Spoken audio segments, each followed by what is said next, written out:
Good afternoon. I'm making a new dish today, and it's going to be ratatouille, which is actually a vegetable stew.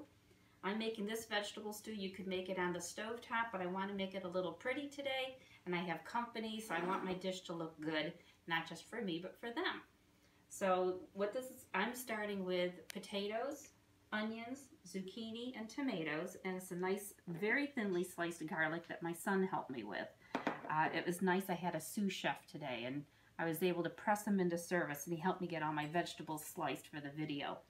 So I have all my vegetables arranged. This will probably be more than I need, but then I'll just make a second casserole. I have my casserole dish, and I have knives. I am going to give you a little knife lesson before I get started.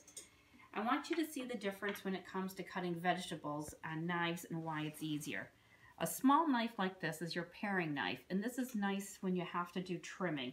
So when I have a whole zucchini, I can use this to trim the ends off, or if I have to trim away bruised spots, you have more control over a small knife like this. When I need to cut through my vegetables for slicing, like slicing my tomatoes, and then I have a tomato like this. Now you could use a knife like this, but I'm going to tell you it's not convenient for a reason. You see, there's no room here. The depth of the knife versus this one. One gives you room for your knuckles. This one does not. So if you're cutting away, you're going to keep hitting your knuckles on the counter, and it's going to be harder to cut. Where this one gives room for your hand to grip the handle. The proper way to hold a knife is to move up on the handle so that your thumb is actually on the side of the blade. This will give you more control and better balance of your knife.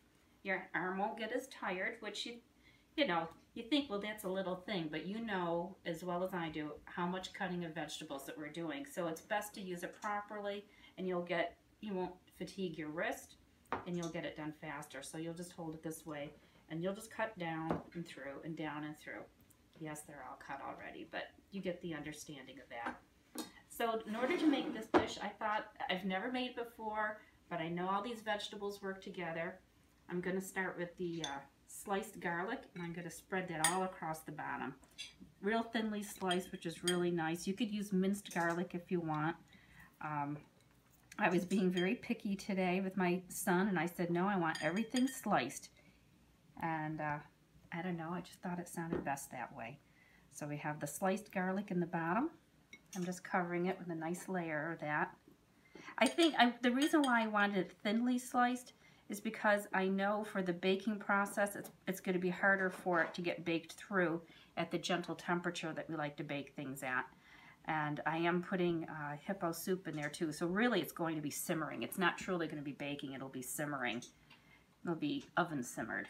There, we have our layer of garlic. Now, I have these laid out in the order that I want to put them in the pan. You don't have to do it this way. I just also like to make things a little pretty, and it's not really any more work to make it pretty. I'm doing a potato slice. I'm going to do a nice onion, zucchini, and a tomato. And I'm just going to lay that in there, a little bit overlapping. See? And I'm going to do that again. Just grab a little bit of both, make a little sandwich out of it, and lay it in there. And so it makes me think of the old days when I made scalloped potatoes. We won't think about that. And I have my family in the background listening to my video today, and they promised to be quiet, but then on the other hand, they threatened to come out with Velveeta cheese and hot dogs and just tease everybody. In the microwave. All right, there we go.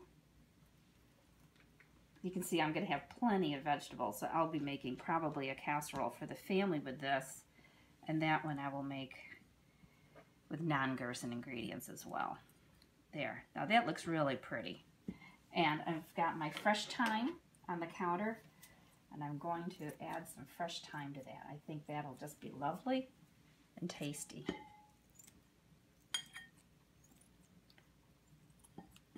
That smells so good. I tell you, there's nothing like fresh herbs. I have dried herbs. They're good for an emergency, but the fresh herbs, doesn't that just look so pretty? Makes you hungry just smelling it. Okay, and because I have as much as I do, I think I'm going to put a second little layer on top of that. Why not? I've got all these vegetables.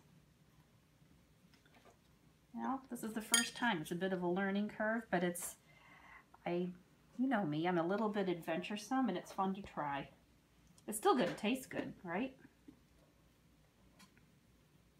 There.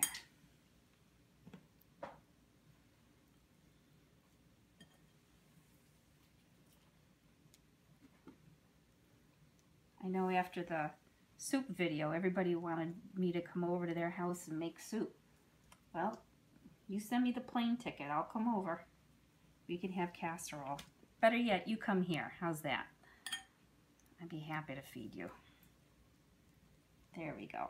And you know what? I've got a little garlic left over. Let's just layer a little bit of garlic on top. Just for the fun of it. There we go. Down in that hole. And a little more thyme. This is a tool they don't mention in Gerson, but I love my kitchen scissors. They come in so handy. Opening packages, trimming herbs. They're nice for chopping up the parsley. Isn't that pretty? Now, the way I'm going to finish this and the way I consider this Gerson approved for simmering is I'm going to put some Hippocrates soup in there. And I actually have some on the stove simmering. It's almost done. And I'm just going to take some of that broth off before it's milled. Want to see how that looks? It's almost done. It's got maybe half an hour left to go. And I'm going to put some of that broth down in there so that when it bakes in the oven, it's actually going to be simmering. Just as if we were doing it on the stove. Just a little bit down in there. Doesn't that look good? It's so pretty. And I've got my oven at 350, just as if we were doing potatoes. Now don't peek in there. My daughter-in-law's lasagna is in there. Alright. There we go. So we will check that in an hour and a half. And no, I'm not, you know, I don't know how long it's going to take since this is the first time. So I'll check it, and when it's ready, I'll come back and let you know. Thanks. Hi there. See, we've had a busy day in the kitchen today, and I've been milling my soup, but I think our casserole is ready.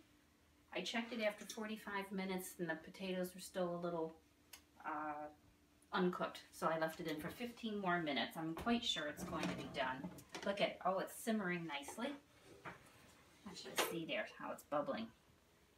Isn't that nice? That smells good too. And it looks pretty. That's half of it, having it look nice too. Oh, nice and tender. Yep, I think we're all set. Good. So I'm just going to let that cool a little bit before I eat it. Good enough to eat. Now I've got room in the oven to put those potatoes in.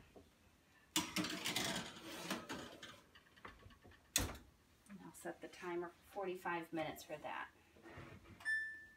So it was an hour for the casserole, and it's going to be 45 minutes for the potatoes.